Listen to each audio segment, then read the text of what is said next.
Welcome back to the channel score smart English. आज हम बात करेंगे on the correct use of tenses. इसकी क्या जरूरत है? देखिए, आप जितनी भी मर्जी स्टोरीज पढ़ लीजिए, जितने मर्जी रीडिंग कर लीजिए, लेकिन जब तक आप उसको सही तरीके से नहीं लिख पाओगे तब तक मार्क्स आना मुश्किल है। अब सही तरीके से लिखने के लिए बहुत बड़ा चैलेंज होता है टेंसेस का, क्योंकि जनरली देखा गया है जब बच्चे आंसर्स लिखते हैं तो वो शुरू किसी और टेंस से करते हैं, बीच में कुछ और एंडिंग में कुछ और ही हो जाता है। तो बहुत जरूरी है इस चीज को समझना। और हाँ, अगर आप वैसे भी बात कर रहे हो, सिंपली कन्वर्जिंग कर रहे हो, तो उसमें भी करेक्ट यूज होना बहुत जरूरी है। फॉर एग्जाम्पल, अब जैसे मैं कहूं कि मुझे ये बात समझ में नहीं आई, इसको मैंने कैसे बताना है? I did not understand this sentence, बिल्कुल भी नहीं। I did not understand you, बिल्कुल भी नहीं। तो क्या होगा फिर? हम तो अभी की बात कर रहे हैं ना, हम दोनों बात कर रहे हैं, आपको समझ में नहीं आया तो आप इसको कैसे फ्रेम करोगे? वो ये होगा,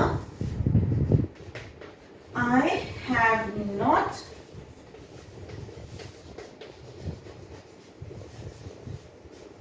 understood. I do not understand वो अलग चीज होती है, I did not understand वो भी अलग चीज। लेकिन हम जब अभी प्रेजेंटली बात कर रहे हैं और उसमें अगर आप ये कह दो I do not understand, तो वो चीज बिल्कुल डिफरेंट आंसर हो जाता है। अभी हम ये कहना चाहते हैं कि मुझे समझ में नहीं आया, तो I have not understood। अगर बात ऐसी है कि कुछ चल रहा है, हम उसको समझ नहीं पा रहे हैं, I don't understand, ऐसा क्यों हो रहा है, I don't understand what's happening, फिर वो I don't understand कहना करेक्ट है। ठीक है, वैसे ही रोज के कॉन्वर्सेशन में, बच्चों की लाइफ में, स्कूल्स में क्या होता है, बुक्स नहीं लेके आए या नोटबुक्स नहीं लेके आए, I do not bring। I do not bring तो मतलब मैं लाता ही नहीं, कभी भी मैं कभी भी बुक्स नहीं लेके आती। उस वक्त क्या होना चाहिए हमारा correct sentence? I have not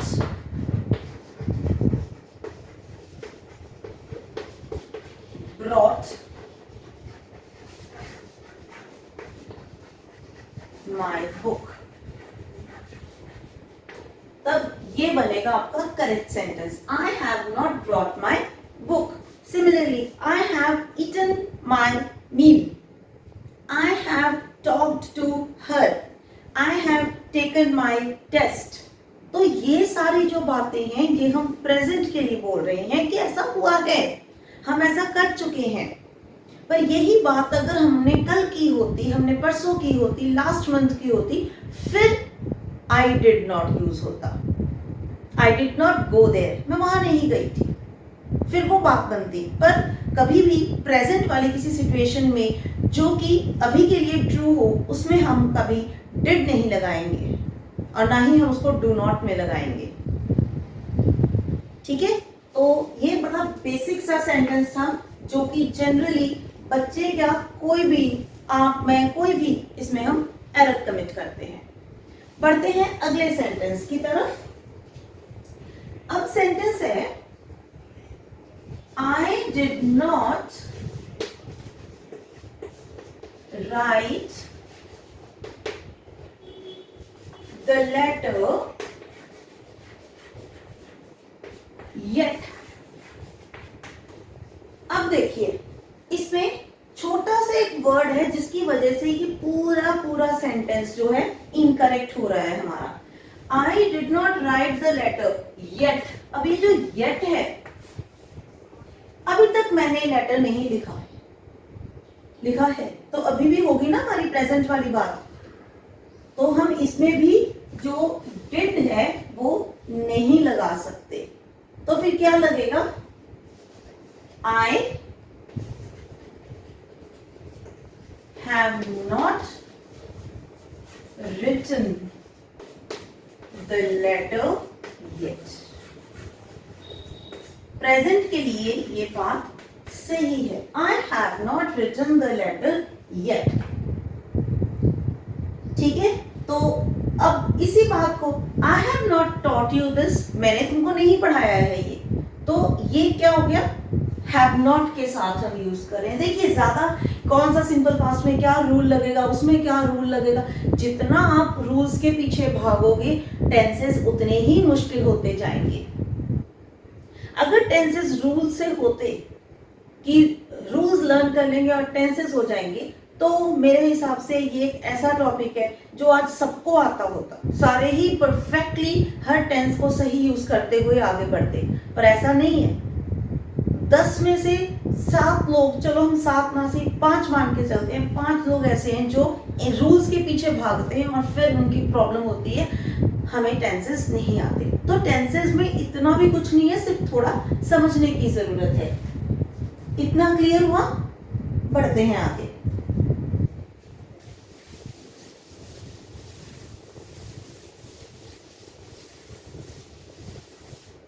अब अगला सेंटेंस, ये भी बड़ा कॉमनली यूज है।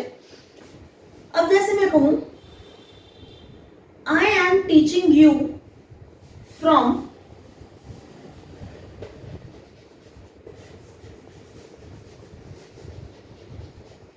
I am teaching you from 2021।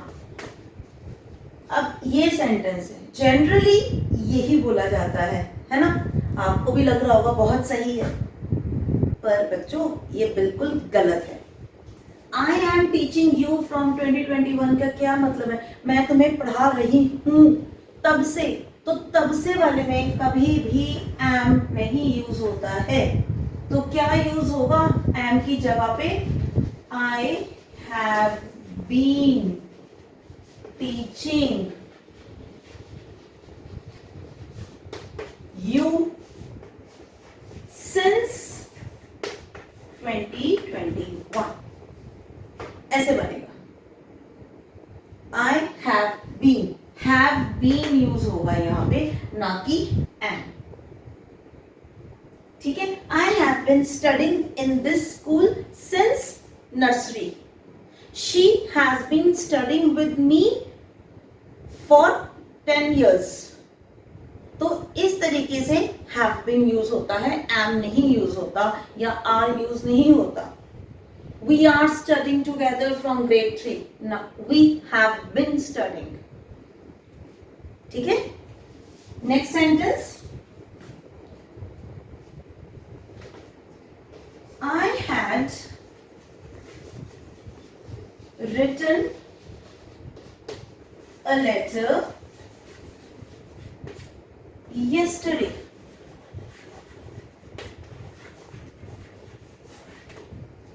I had written a letter yesterday. अब इसमें क्या प्रॉब्लम है भाई?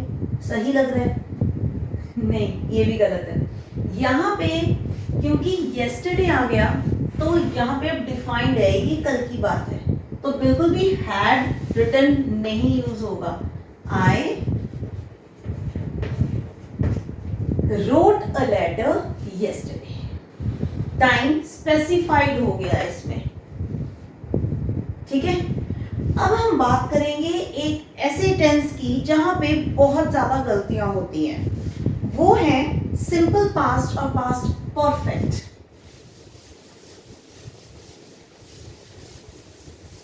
समझते हैं उसको भी, क्या हो रहा है उसके अंदर? ठीक है? अब फॉर एग्जाम्पल सेंटेंस है when I went there, when I went there, she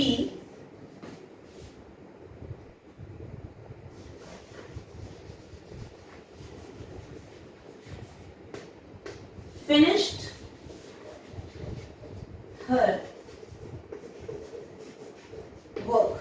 इसमें थोड़ा सा चेंज करेंगे, when की जगह पे before। अब देखिए, before I went there, she finished her work। इसमें कितने काम हो रहे हैं एक ही सेंटेंस में? एक या दो? ध्यान से देखिए, went फिनिश्ड। कितने काम हुए? 2। आपको पढ़कर क्या लग रहा है, कौन सा काम पहले हुआ है? ये बंदा वहां गया या काम पहले फिनिश हुआ? Before I went there she finished her work. कौन सा काम पहले हुआ है? ऑब्वियसली ये वाला काम पहले हुआ है, या मेरे जाने से पहले वो काम कर चुकी थी। ठीक है, तो चेंज आएगा इसमें। अब फिलहाल में ये जो सेंटेंस है ये गलत है ग्रामेटिकली, क्योंकि दोबारा से 2 काम हो रहे हैं एक ही सेंटेंस में। ये बाद में हुआ, ये पहले हुआ। तो जो पहले होता है उसको ऐसे लिखा जाएगा, before I went there she had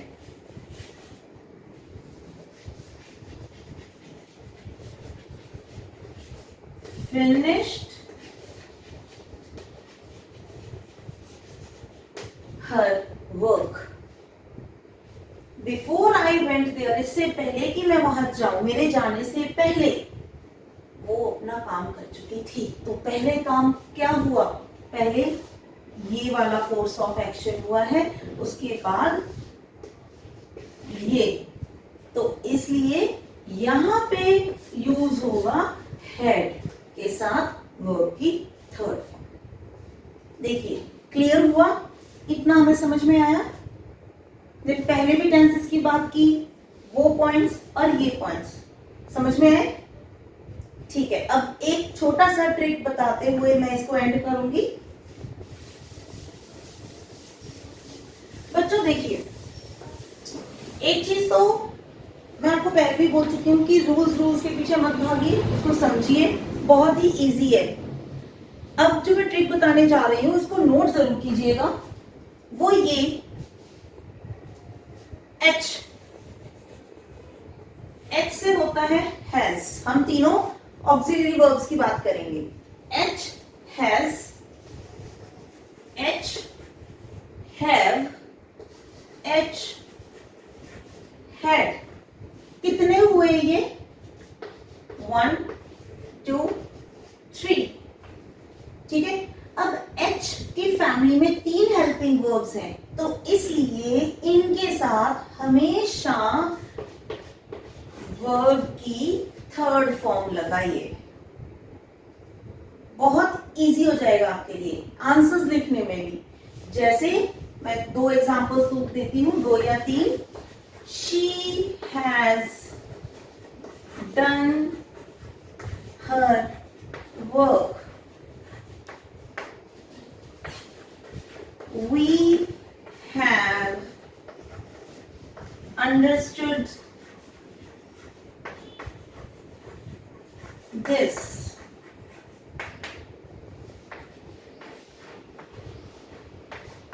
It had fallen. देखिए, has verb third form, have verb third form, had verb third form. बहुत ही इजी ट्रिक बता रही हूँ। एट, हैज, हैव, हैड 3 होते हैं, तो ये 3 है, इसीलिए हमेशा इनके साथ वर्ब की थर्ड फॉर्म लगाइए और टेंसेस में गलतियां होने से बचिए। ठीक है, फिर भी अब इस वीडियो के बाद अगर आपके डाउट्स हैं, आपको कोई भी दिक्कत आ रही है, तो कमेंट बॉक्स में जरूर मेंशन कीजिए। हो सके तो हम उसका सॉल्यूशन लेके जरूर आप तक पहुंचेंगे। Till the time, like, share, subscribe और कमेंट बिल्कुल नहीं भूलना। Thank you.